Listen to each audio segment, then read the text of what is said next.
A good Wednesday morning, Quad Cities. Thanks for checking up on your accurate forecast here. It's going to get a little busy in the weather department in the next 24 hours. We've had a couple of rain and snow showers to the west of us this morning, not really making any progress eastward. All we're going to see from that is continued cloud cover into the afternoon. Now today is going to feature a little bit more wind than what we had yesterday. So heavy jacket definitely going to be needed. Feels like temperatures into the 30s for much of the day, even though we're going to be in the upper 40s. Tonight, just more clouds, mid 30s for your lows. Tomorrow, definitely colder. We'll see highs near 40 with even stronger winds and, of course, a lot more in the way of cloud cover. Winter storm watch now in place for areas north of the Quad Cities, Clinton, Jackson, Joe Davis, and Carroll County included in this. From noon tomorrow until 9 o'clock Friday morning. It's going to be a minor impact event. Areas in the watch here will have the highest snowfall totals, approaching 4 inches, if not exceeding that in some isolated cases. When will the snow start? It will not begin until about lunchtime tomorrow. This is noon, or 11, excuse me, on Future Track. Taking that into the early afternoon, snow begins to start. It's going to have to overcome some dry air.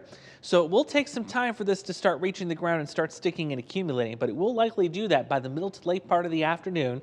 Snow intensifying, picking up in coverage and intensity as we head through the evening commute tomorrow. Some definitely impacts, especially for roads north of the Quad Cities. Now, a rain-snow mix as you go towards Princeton, Kewaunee, and Galesburg, that's going to cut down on how much snow you're going to see. We're not expecting much down there, but the further north you go, the more snow you'll see as it continues Thursday night into the early morning hours of Friday.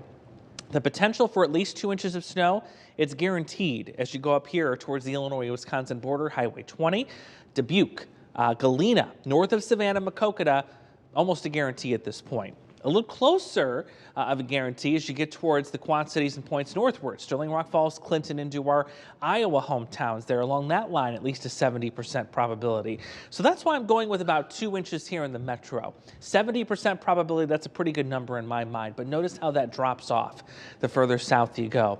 So like previous storms this winter, the farther north you live in the Quad Cities, the better opportunity you're going to have at seeing some accumulating snow. This is the probability of 4 inches of snow. Almost again guaranteed for the same area and then dropping off quickly as we go to the south. What does this look like on Future Track, our model data?